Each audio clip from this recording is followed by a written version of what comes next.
we're back. This is part 23 of the long form explanation of female nature and the true principles of success with women. So, just watch the Sam Kinison videos where he explains in a joking fashion, using humor, that marriage is hell and it's awful and best to be avoided. So, let's continue on with the text here. Don't beat yourself up either if you've had a failed marriage or long term relationship. Most of us here have, and you're probably going to have more in the future.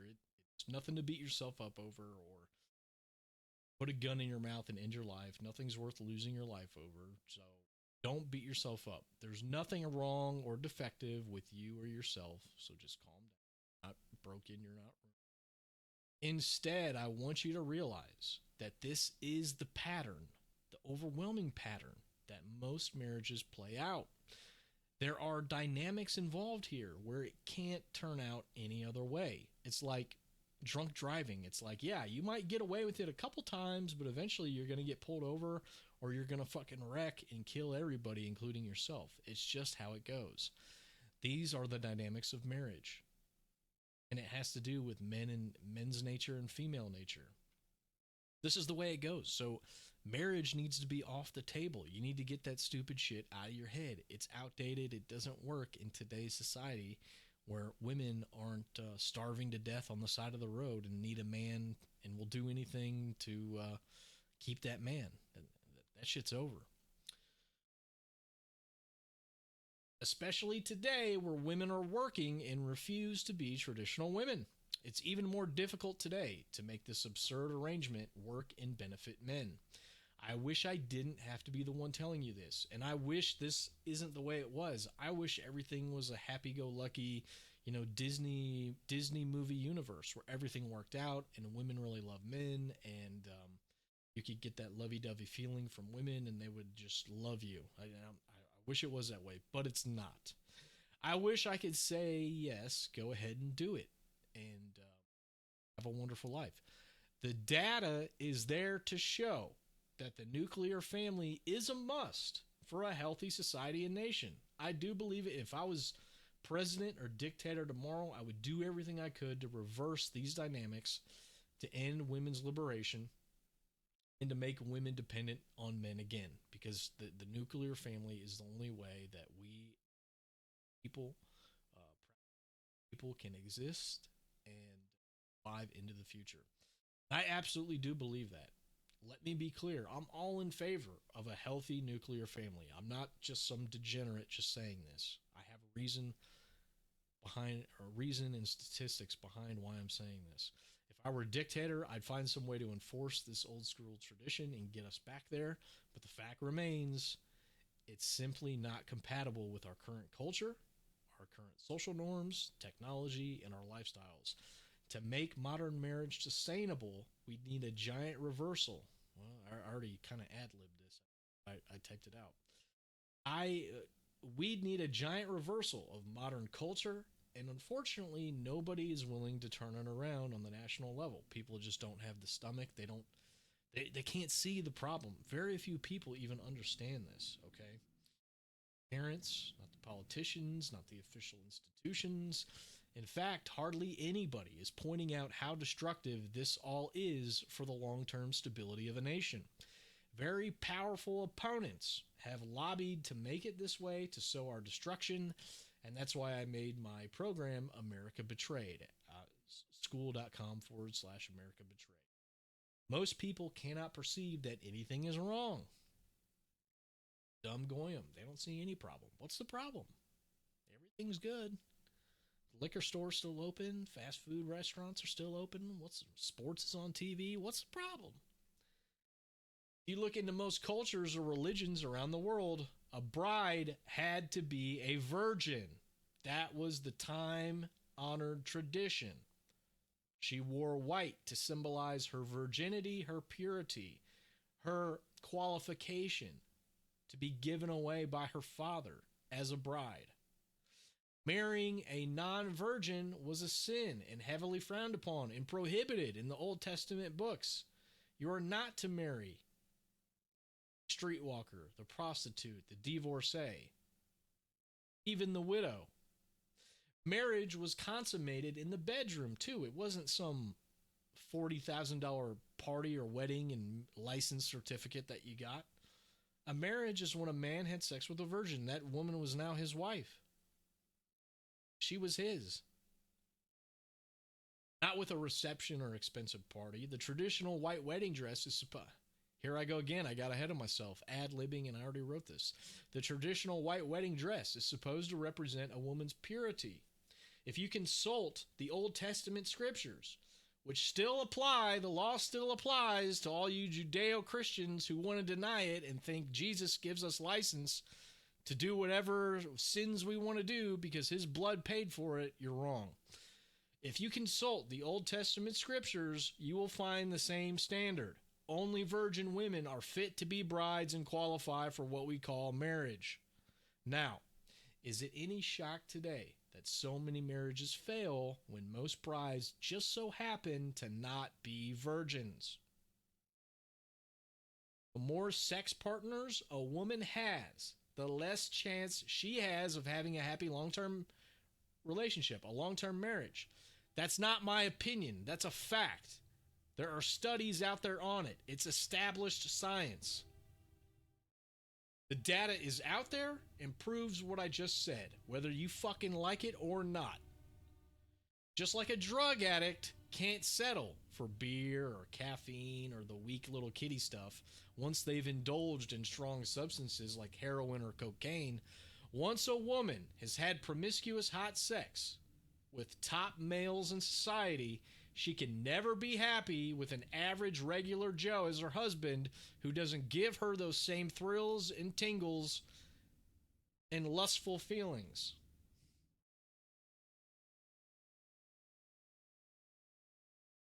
We got a video. Let's watch it.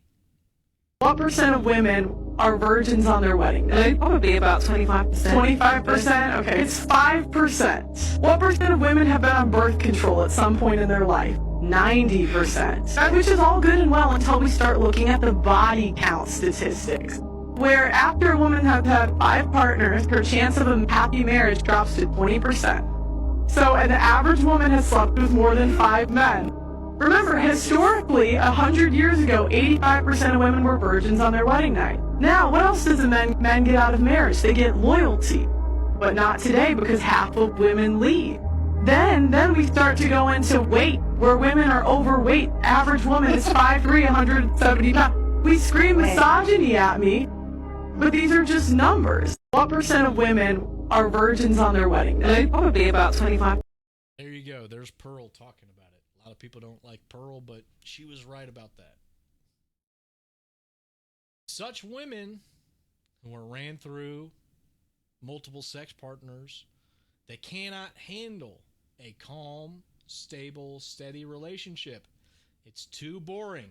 It's too quiet. It's not dramatic or chaotic enough, and not emotionally stimulating enough. That's the big key right there. There's no emotional roller coaster. There's no up and down, hot and cold. Just like the A-list celebrity can't ever go back to bagging groceries or working a cash register like they did as a teenager. Unfortunately, women have been corrupted, if not outright poisoned, by modern feminism and liberal attitudes towards premarital sex. Well, men are bad too. I'm not here just to dog on women, but I'm here to teach you. It's shocking how many so-called conservatives and Christians there are willing to send their daughters off to the local college for the good old college experience like it's some traditional birthright, like they're entitled to it. They're ruining their children, especially their daughters, with a decadent or degenerate lifestyle. They might as well be on drugs, right? Not to mention the incredible amount of student loan debt that most graduates take on after graduation. These kids' lives are ruined and they don't know it. They come away with substance abuse problems. They're addicted to partying and promiscuous sex.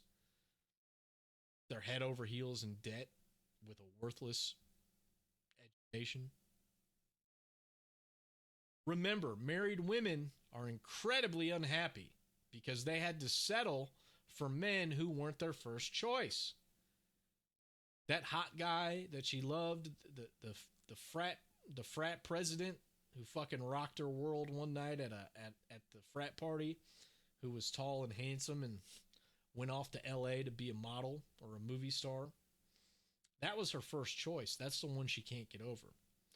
But she had to settle for Beta Brad when she was 29, 30, 31 because, hey, time was running out. And she needed to have a stable life and house and marriage. So she settled for the guy that she's not sexually attracted to. And that's they accept the man's proposal, the Beta Brad's proposal when they're 29 or 30, out of desperation, but eventually they end up resentful towards him because she didn't want to be with him. She didn't want that. That wasn't her first choice. She had to do it out of necessity to get married. She wanted Chad from her early 20s who rocked her world but wouldn't commit to her and moved on and had other women that she didn't know about. Let's do another TikTok video with another elucidation on this principle. Many of these women don't want their husbands to know that they married their second choice. When you're a woman's first choice, you know. She'll move to you. She'll take your last name. She'll convert to your religion. You will know. Most men will never experience that, unfortunately. I don't say this with a happy heart, but most men will never know what it's like to have a woman actually respect your authority. You go to him with your problems. You listen to him when he tells you something. You don't argue. You don't psychoanalyze. It is just a different experience when a man is your first choice.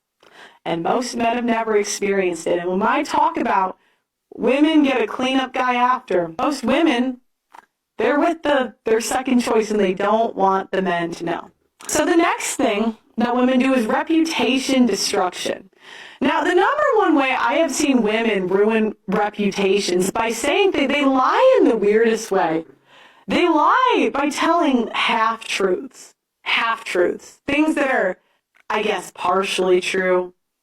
For example, about Pearl taking an L. Most people have taken an L in life. That's true. But then they'll take this is the trauma. They just love being victims. They love it. Many of these women don't. There you go. Pearl, once again, kudos to her. Listen to a wife admit she doesn't like sex with her husband. Gee, what a shock. How could that be?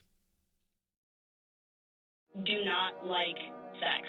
Okay. I think the word I use is I resent it. I resent sex as a whole. Partially just, I think it's due to a lot of things. For me, it feels very mandatory. I also just have this feeling like I genuinely don't need it. I don't want it.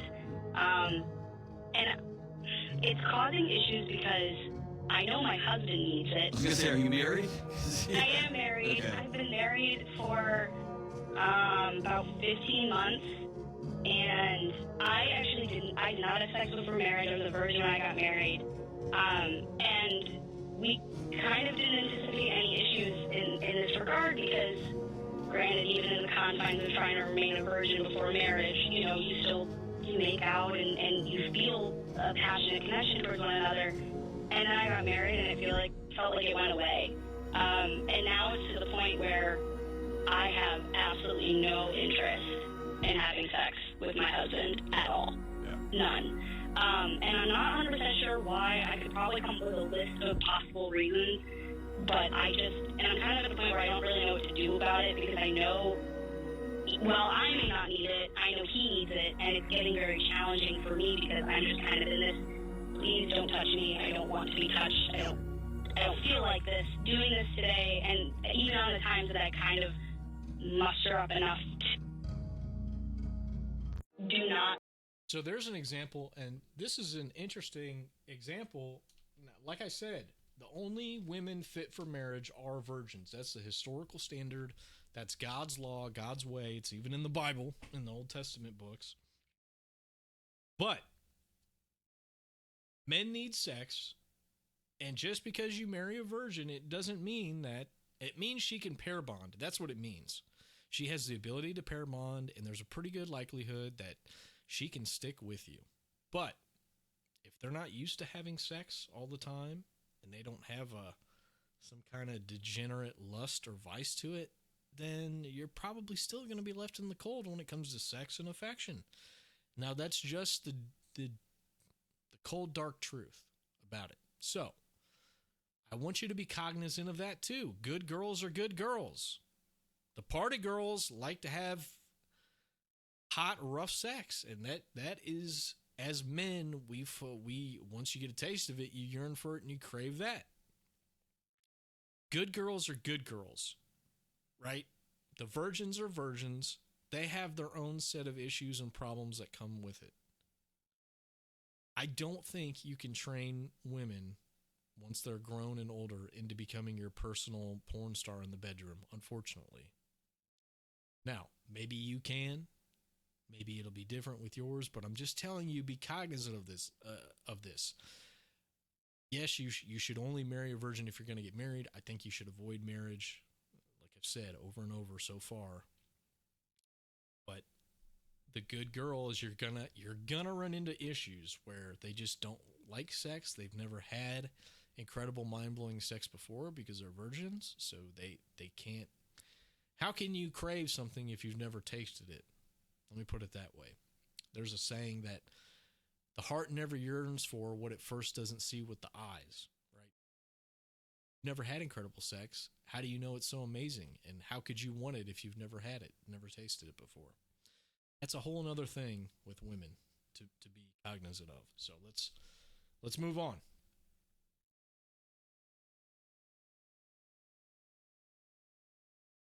Okay, this is going to be a big one. Let's move on to the next video. We're already at 17 minutes here, and this is going to be a long, drawn-out thing, and it needs to be its own separate thing. So this was 22. We'll see you in